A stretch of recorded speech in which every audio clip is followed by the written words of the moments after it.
তো গাইস একদিন সকালবেলা মেয়েটি দেখে যে তার বোন এবং বাবা তার বাড়িতে এসেছে। এই কথা সে তার হাজবেন্ডকে বলে। সে রেগে গিয়ে বলে যে যেই গেট থেকে ওরা এসেছে সেই গেট দিয়ে জেনে ওরা আবার বেরিয়ে যায়। তখন মেয়েটা বলে যে তুমি আমার বাবার সাথে এরকম করে কথা বলতে পারো না। ছেলেটি বললো যে আমি এভাবেই কথা বলবো, আমার কথায় কোনো ভুল নেই। তখন মেয়েটির বাবা তার জামাইকে বললো যে কি হয়েছে তোমার, আমরা কি ভুল করলাম আবার যে তুমি এত রেগেছো কেন? তখন ছেলেটি বললো চুপ থাকুন আপনি, আমি আপনার জামাই নই, আমারই ভাগ্য খারাপ যে আমি এক গরিব পরিবারের মেয়েকে বিয়ে করেছি। তখন মেয়েটি রেগে গিয়ে বললো যে উনি আমার বাবা আর তোমার শ্বশুর মশাই, আমার বাবার সাথে তুমি এরকম করে কথা বলতে পারো। তখন ছেলেটি বললো যে তাতে আমার কি, উনার সাথে আমার সম্পর্ক রাখার কোনো দরকার নেই। আমার তো সবসময় চিন্তা হয় যে যদি সবাই জেনে ফেলে যে ইনি আমার শ্বশুর তাহলে আমার কতটা বদনাম হবে। তখন মেয়েটি রেগে গিয়ে বললো যে আমি সবকিছু সহ্য করতে পারি কিন্তু আমি আমার বাবার অপমানকে সহ্য করতে পারি। তখন মেয়ের বাবা বললো যে আমার জন্য তোমাদের দুজনকে ঝগড়া করতে হবে না, আমরা যাচ্ছি। তখন ছেলেটি বললো হ্যাঁ যান, আর একদিনও আমাদের বাড়িতে আসবেন। তখন মেয়েটির বাবা বললো যে হ্যাঁ হ্যাঁ যাচ্ছি যাচ্ছি, তোমার চরিত্র দেখেই বোঝা যাচ্ছে যে তোমার বাবা মা তোমাকে কোটটুকু সংস্কার দিয়েছে যে তুমি নিজের শ্বশুরকেও সম্মান করছো না। তো গাইস তোমরা তো দেখতেই পারলে যে একটা শ্বশুর আর জামাইয়ের মধ্যে কতটা ঝগড়া হয়েছে। তো এই ঝগড়াটা কিসের জন্য হলো, কেন হলো, এটা দেখার জন্য তোমাদেরকে অবশ্যই পার্ট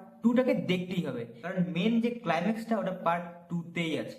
পার্ট 2টাকে দেখার জন্য তোমাদেরকে অবশ্যই করতে হবে এই চ্যানেলটাকে একটা সাবস্ক্রাইব, আর পার্ট 1টা যদি ভালো লেগে থাকে তো একটা করতে হবে লাইক।